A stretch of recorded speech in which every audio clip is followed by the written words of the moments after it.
Remote auditing is not a new thing. It's been around for years, but only recently have the drivers changed the dynamics from on-site to remote or virtual auditing. So what is remote auditing, and can it be as successful as a traditional on-site audit? Let's take a look. Welcome to EMSmastery, where we look at the strategies and tactics to be successful in environmental management.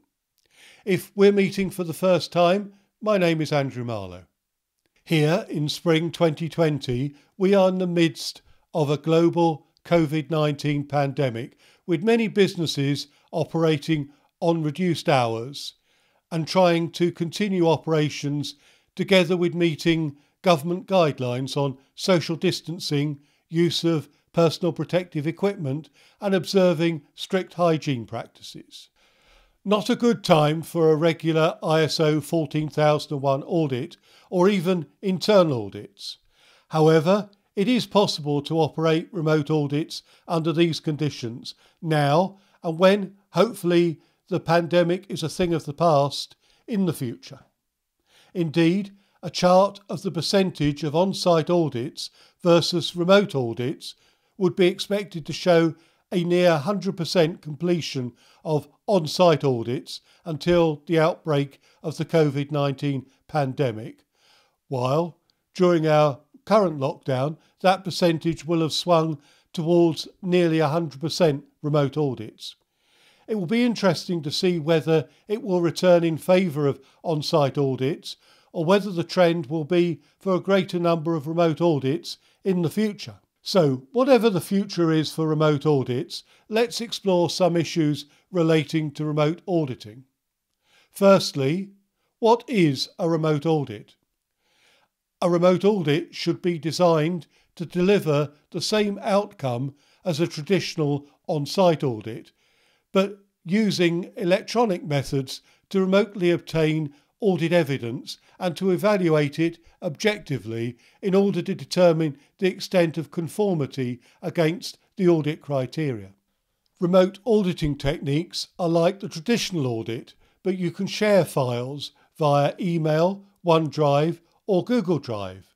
In addition, documents can be shared via video conferencing using tools such as Skype, Microsoft Teams and Zoom, as well as allowing for interviews.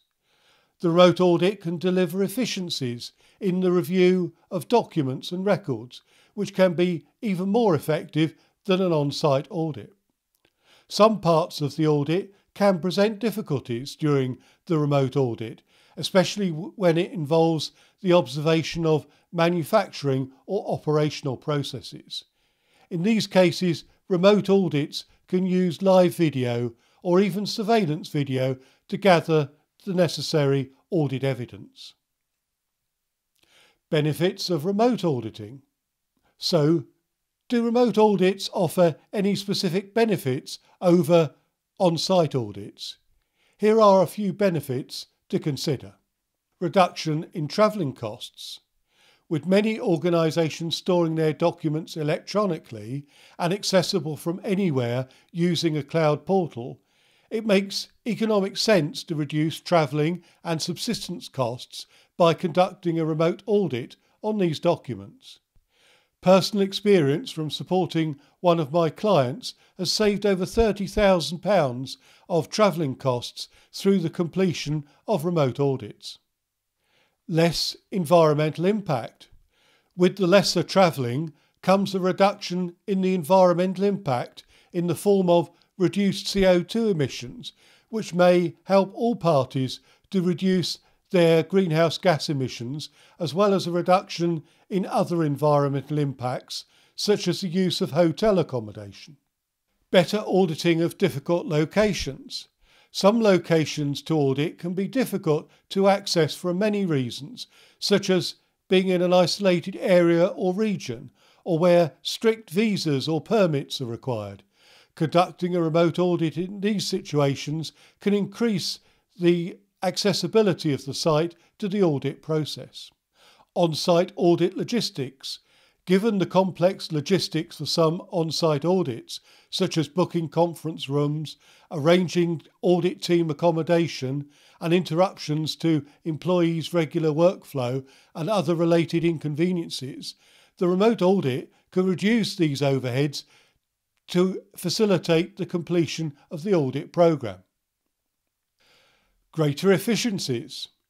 With the audit team and maybe even the auditee working from their home location, the audit will feel more comfortable and less adversarial, leading to increased audit productivity in comparison with an on-site audit, needing fewer hours to complete a given audit task.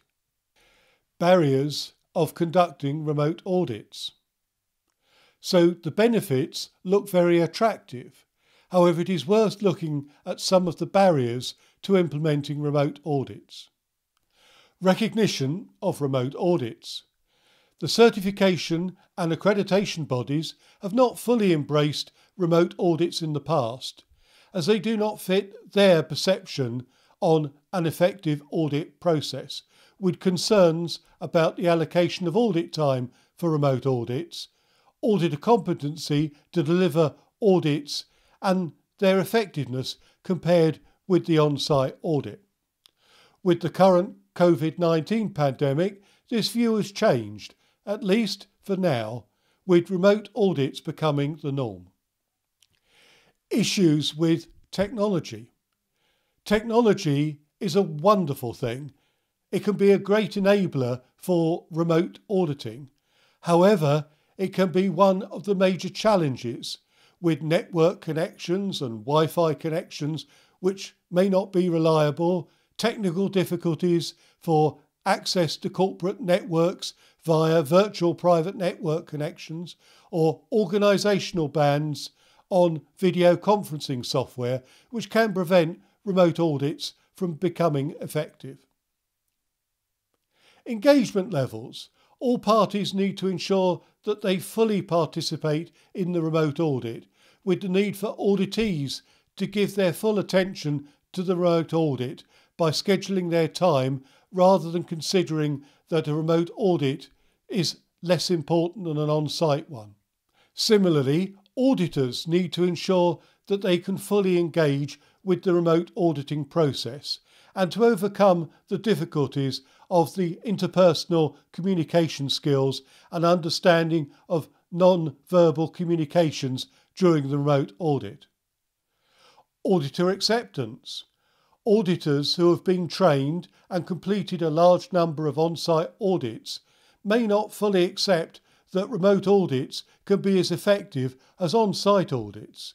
Auditors may feel that they can only trust on-site audits because they believe that they trust the audit only if they have been physically present at the audit, the site tour, and that they have had physical access to the audit evidence.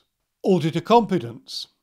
Auditors may lack the training and experience to conduct remote audits, which can lead to an inability to collect sufficient audit evidence and so assess the evidence objectively. It is critical for the audit team to have received relevant training to be able to carry out an effective remote audit. So, from this episode, you can see that remote auditing can be beneficial to both the audit team and the auditee, providing the barriers to an effective remote audit can be overcome. Further information on remote auditing is given below in the description box or can be found in a separate article on the EMSmastery website by searching for Remote Auditing. In the next episode in this series on remote auditing, I will cover the equipment that is needed for a successful remote audit. Subscribe to this YouTube channel to ensure that you don't miss out on the next episode in this series on remote auditing. Until then, thank you for listening. If you enjoyed this video on remote auditing, you can watch another episode by clicking on the box in the top right. If you want to catch up on one of my other videos, click on the box in the bottom right, and to subscribe to this YouTube channel, click on the link to the left. Thank you.